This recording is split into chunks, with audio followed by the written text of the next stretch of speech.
आज हम कक्षा 10 संचयन से गुरुदयाल सिंह द्वारा लिखे सपनों के से दिन इस पाठ की व्याख्या को पढ़ेंगे और समझेंगे। व्याख्या को पूर्ण रूप से और आसान भाषा में समझने के लिए वीडियो को अंत तक देखें और वीडियो के अंत में पाठ से एक सवाल भी आपको मैं दूंगी जिसका उत्तर आप कमेंट बॉक्स में देंगे। गुरुदयाल सिंह जी का जन्म पंजाब के जैतो कस्बे में 10 जनवरी 1933 को 1933 को एक साधारण दस्तकार परिवार में हुआ था। अपने पारिवारिक काम को करते हुए उन्होंने अपनी शिक्षा पूरी की और कलम को थाम लिया। 1954 से 1970 तक स्कूल में अध्यापन का कार्य किया। इनकी प्रथम कहानी 1957 में पंचदरिया पत्रिका में प्रकाशित हुई। गुरुदयाल सिंह जी जब कॉलेज में प्राध्यापक थे तब उन्हें अपना ही उपन्यास पढ़ाने का अवसर प्राप्त हुआ। यह अवसर बहुत कम ही प्राध्यापकों या शिक्षकों को मिलता है। यह उनके लिए बहुत बड़ी और अनूठी बात थी। वे अपनी कहानियों के लिए बहुत ही सहजता से पात्रों का चुनाव खेतीहर मजदूरों, पिछड़े और दलितों के बीच से करते थे, जो सदियों से अपने समाज की उस दूषित व्यवस्था के शिकार हैं, जो उनकी दीनता और बेबसी के कारण है। यदि सम्मान की बात करें तो पंजाबी भाषा में इनकी उल्लेखनीय योगदान के लिए इन्हें ज्ञानपीठ पुरस्कार से सम्मानित किया जा चुका है। साथ ही साहित्य अकादमी, सोवियत लैंड नेहरू सम्मान, पंजाब की साहित्य अकादमी सहित कई अन्य पुरस्कारों से भी सम्मानित होने का गौरव इनको हासिल हुआ है। इन्होंने एक लेखक के तौर पर कई देशों का भ्रमण भी किया है। तो आइए गुरुदयाल सिंह द्वारा लिखी आत्मकथा सपनों के से दिन इसकी व्याख्या को समझ लेते हैं। प्रस्तुत पाठ के माध्यम से लेखक अपने बचपन और आसपास के बच्चों की स्थिति के बारे में अवगत करवा रहे हैं कि वे किस तरह से खेलने जाते थे और उनकी क्या स्थिति होती थी। पाठ की शुरुआत लेखक ने अपने बचपन से की है। नंगे पांव, फटी मैली सी कच्छी और टूटे बटनों वाले कई जगह से फटे कुर्ते और बिखरे बाल होते थे। जब खेलते कूदते भागते दौड़ते हमें चोटें लगती और हम जख्मी हो जाते तो सभी की माँ बहनें हम पर तरस खाने की जगह और पिटाई करती थी। ये हमारे साथ भी होता था। ऐसा बचपन में होता है कि अगर माँ ने पहले ही हमें वार्निंग दे दी है कि देखो उस तरफ मत जाओ, चोट लग जाएगी, और फिर भी अगर हम मस्ती करते थे और चोट लग जाती थी तो माँ की प्यार की जगह पहले एक थप्पड़ ही पड़ता था हमें। पर पिटाई पड़ने के बाद भी सारे बच्चे फिर से खेलने चले जाते। लेखक ने यहाँ पर बच्चों की ऐसी प्रवृत्ति क्यों होती है इस बात को तब समझा जब वे स्कूल में अध्यापक बनने के लिए ट्रेनिंग करने गए। वहाँ पर उन्होंने बाल मनोविज्ञान का विषय पढ़ा। आगे लेखक कहते हैं कि मेरे साथ खेलने वाले अधिकतर साथी हमारे जैसे ही परिवारों के हुआ करते थे, अर्थात निम्न मध्यम वर्गीय परिवार से आते थे। हम सभी की आदतें भी कुछ मिलती जुलती थी। हमारे आधे से अधिक साथी राजस्थान या हरियाणा से आकर मंडी में व्यापार या दुकानदारी करने आए परिवारों में से थे। न समझ पाने के कारण उनके कुछ शब्द सुनकर हमें हंसी आने लगती, लेकिन जब खेलते थे तो सभी एक दूसरे की बात बखूबी समझ जाते थे। हम में से ऐसा कोई न था जिसे स्कूल के कमरे में बैठकर पढ़ना कैद न लगता हो। जब अगली श्रेणी या कक्षा में जाते तो एक और कुछ बड़े सयाने होने के एहसास से उत्साहित भी होते, परंतु दूसरी ओर नई पुरानी किताबों से जाने कैसे बास आती कि उन्हें मास्टरों के डर से कांपने लगते जो पिछली श्रेणी में पढ़ा चुके होते। अब तक जो बात अच्छी तरह याद है वह छुट्टियों के पहले और आखिरी दिनों का फर्क। पहले 2-3 सप्ताह तो खूब खेल कूद हुआ करती। हर वर्ष अपनी माँ के साथ नानी के घर चले जाते थे। नानी के घर खूब दूध, दही और मक्खन मिलता था। नानी के गांव में ही जो तालाब था उसमें दोपहर तक नहाते रहते। फिर जो जी में आता नानी से मांगकर खा लेते थे। आगे लेखक कहते हैं कि जब छुट्टियां बीतने लगती तो दिन गिनने लगते। हर दिन डर बढ़ता चला जाता। मास्टरों ने जो छुट्टियों में करने के लिए काम दिया होता उसका हिसाब लगाने लगते। दिन बहुत छोटे लगने लगते। स्कूल की पिटाई का डर और बढ़ने लगता। लेखक कहते हैं कि ऐसे समय में हमारा सबसे बड़ा नेता ओमा हुआ करता। जब लेखक अपने नानी के गांव में रहते और स्कूल की छुट्टियों का होमवर्क मिलता उन्हें, समर वेकेशन वर्क पहले से तो करते नहीं थे, सिर्फ मस्ती करते थे। और आखिरी दिन पर जब उन्हें वो याद आता कि अब तो मास्टर्स जी से पिटाई पड़ेगी, तब उन्हें वो डर सताने लगता कि अब किस तरह से अपना होमवर्क कंप्लीट करें। पर लेखक भी किसी तरह से फिर रात दिन एक करके अपने होमवर्क को कंप्लीट करते और अंत में वो होमवर्क पूरा तो होता नहीं था तो मास्टरों से पिटाई ही खा लेते थे कि चलो पिटाई ही खा ली जाए। लेखक कहते हैं कि हमारा स्कूल बहुत छोटा था, केवल छोटे छोटे 9 कमरे थे जो अंग्रेजी के एच की तरह बने थे। दाई और पहला कमरा हेडमास्टर श्री मदन मोहन शर्मा जी का था, जिसके दरवाजे के आगे हमेशा चिक लटकी रहती। स्कूल के प्रार्थना के समय वे बाहर आते और सीधी कतारों में कद के अनुसार अर्थात हाइट के अकॉर्डिंग खड़े लड़कों को देखकर उनका चेहरा खिल उठता। स्कूल के सारे अध्यापक भी उनके पीछे कतारबद्ध खड़े हो जाते थे। केवल मास्टर प्रीतम चंद जो पीटी के शिक्षक थे, वे लड़कों के बीच जाकर देखते कि कोई कतार से बाहर तो नहीं है। वे बहुत कड़क मास्टर थे जो बच्चों को तुरंत सजा दे देते थे। किंतु इसके विपरीत हमारे हेडमास्टर शर्मा जी थे। वे बिल्कुल शांत स्वभाव के थे।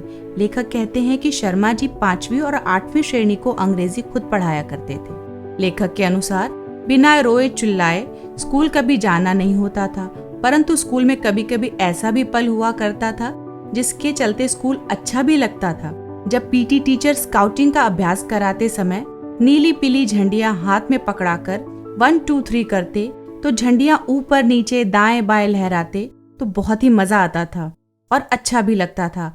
हमारे द्वारा अच्छा करने पर वे हमें शाबाशी दिया करते थे और हर वर्ष अगली श्रेणी या कक्षा में प्रवेश करते समय मुझे पुरानी पुस्तकें मिला करती थी। इसीलिए किसी भी नई श्रेणी में जाने का ऐसा चाव कभी भी महसूस नहीं हुआ जिसका जिक्र कुछ लड़के किया करते थे। लेखक के घर की माली स्थिति अर्थात आर्थिक स्थिति बहुत अच्छी नहीं थी, पर लेखक पढ़ना चाहते थे और उन दिनों अगर बच्चे पढ़ना नहीं चाहते थे या उस माहौल में बच्चे पढ़ना नहीं चाहते थे तो उनके माता पिता उन्हें पढ़ाई पर बहुत जोर नहीं दिया करते थे। वे सोचते थे आगे चलकर वो करेगा ही क्या, जो हमारा काम है उसी को तो उसे संभालना है, तो बस हिसाब किताब बच्चों को आ जाना चाहिए। अगर बच्चे न पढ़ना चाहे तो उन पे जोर जबरदस्ती नहीं की जाती थी। परंतु लेखक का परिवार भी बड़ा था और लेखक पढ़ना भी चाहते थे, इसीलिए मास्टर जी उन्हें हर साल किसी एक दर्जे ऊपर के बच्चे के पुरानी पुस्तकें उन्हें पकड़ा देते थे। इसीलिए लेखक को कभी नई कक्षा में जाने का कोई चाव महसूस नहीं होता था। आगे लेखक कहते हैं कि दूसरे विश्व युद्ध का समय था। लोगों को फौज में शामिल होने के लिए नौटंकी और गाने के माध्यम से आराम और बहादुरी के किस्से का दृश्य दिखाकर उन्हें आकर्षित किया करते थे। कभी कभी हमें भी महसूस होता कि हम भी फौजी जवानों से कम नहीं। धोबी की धूली वर्दी और पॉलिश किए बूट और जुराबों को पहन जब हम स्काउटिंग की परेड करते तो लगता हम फौजी ही हैं। प्रस्तुत पाठ के लेखक गुरुदयाल सिंह जी अपनी आत्मकथा को आगे बढ़ाते हुए कहते हैं कि मास्टर प्रीतम चंद को कभी मुस्कुराते नहीं देखा। उनसे सभी डरते थे और नफरत भी करते थे। वे बहुत कठिन सजा देने में माहिर थे। वे 4थी श्रेणी में फारसी पढ़ाते थे। एक दिन उन्होंने सभी बच्चों को शब्द रूप याद करने को कहा, परंतु कोई भी बच्चा पूरी तरह शब्द रूप याद नहीं कर पाया था। मास्टर जी ने सभी बच्चों को टांगों के पीछे से बाहें निकालकर कान पकड़ने और पीठ ऊंची करने के लिए कहा। कई बच्चे सहन न कर सके। 3-4 मिनट के बाद वे बारी बारी गिरने लगे। तभी उसी वक्त हेडमास्टर शर्मा जी उधर से निकले। उन्होंने पीटी सर को बच्चों से इतना बुरा व्यवहार करते देखा तो उन्हें सहन नहीं हुआ। उन्होंने उन्हें बहुत डांटा और उनकी शिकायत डायरेक्टर को लिखकर भेज दी। जब तक ऊपर से आदेश नहीं आ जाते तब तक पीटी सर को स्कूल में आने की अनुमति भी नहीं थी। आगे लेखक कहते हैं कि बाद में पीटी मास्टर अपने घर पर आराम करते रहते थे। उन्हें अपनी नौकरी की बिल्कुल भी चिंता नहीं थी। वे अपने पिंजरे में रखे 2 तोतों को दिन में कई बार भीगे हुए बादाम खिलाते और उनसे मीठी मीठी बातें किया करते थे। जब बच्चों की नजर पीटी मास्टर के इस मधुर व्यवहार पर पड़ी तो उन्हें एक चमत्कार सा लगा कि जो मास्टर स्कूल में बच्चों को बुरी तरह मारते पीटते थे, वे अपनों तोतों के साथ आखिर कैसी मीठी मीठी बातें कर सकते हैं। यह तो सचमुच आश्चर्यजनक है। लेखक ने यहाँ पर पाठ का अंत कर दिया है और लेखक बताना चाहते हैं 2 शिक्षकों के व्यवहार के बारे में। एक शिक्षक जो बहुत ही शांत स्वभाव के हैं, हेडमास्टर जी, जो शिक्षक हमेशा बच्चों से अच्छे से मीठे से प्यार से बातें करते हैं, वो बच्चे हमेशा उनके मुरीद हो जाते हैं। परंतु कुछ शिक्षक ऐसे होते हैं जो बच्चों को डिसिप्लिन अर्थात अनुशासन में रखना चाहते हैं। वे नहीं चाहते कि बच्चे अपने अनुशासन को भंग करें। इसका कुछ कारण ऐसा है कि वे विषयों को क्या पढ़ाते हैं। इस बात से भी समझा जा सकता है हेडमास्टर साहब अंग्रेजी विषय को पढ़ाते थे, जिसमें आत्मीयता की जरूरत है, बच्चों को प्यार से उस विषय का ज्ञान प्रदान करना है। वहीं पीटी सर वे बच्चों को अनुशासन की समझ देते थे। उनका पहला कार्य बच्चों को अनुशासन में रखना अर्थात खेल कूद करवाना और खेल कूद के साथ साथ किस तरह अनुशासित होकर रहना है इस बात को बताना, ये उनका काम था। इसीलिए उनका कड़क मिजाज अर्थात कड़ा स्वभाव सहज था, परंतु अपने कड़े स्वभाव के कारण कभी कभी वो बच्चों को अधिक दंड भी प्रदान कर दिया करते थे, जो कि छोटे बच्चों के लिए कुछ अनुचित सा हो जाता था।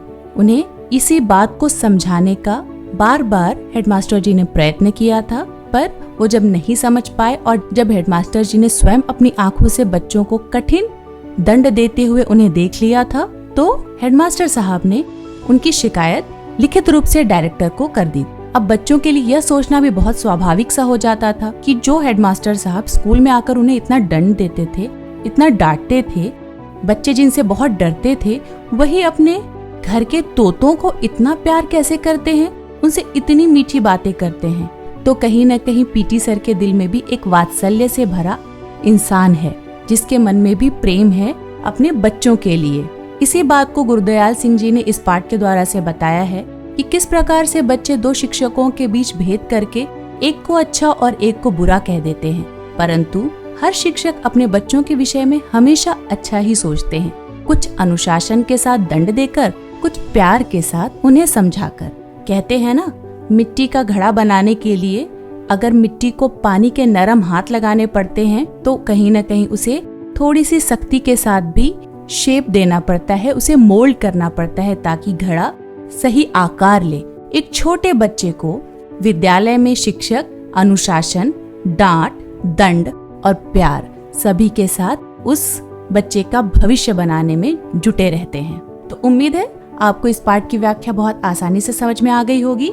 तो इस पाठ से जुड़ा मेरा प्रश्न है, स्काउटिंग परेड करते समय लेखक अपने को महत्वपूर्ण आदमी, फौजी जवान क्यों समझने लगते थे? इस पाठ का उत्तर आप कमेंट बॉक्स में दीजिए एंड प्लीज आप इस चैनल को सब्सक्राइब कीजिए ताकि अगली वीडियोस की नोटिफिकेशन आपको मिलती रहे।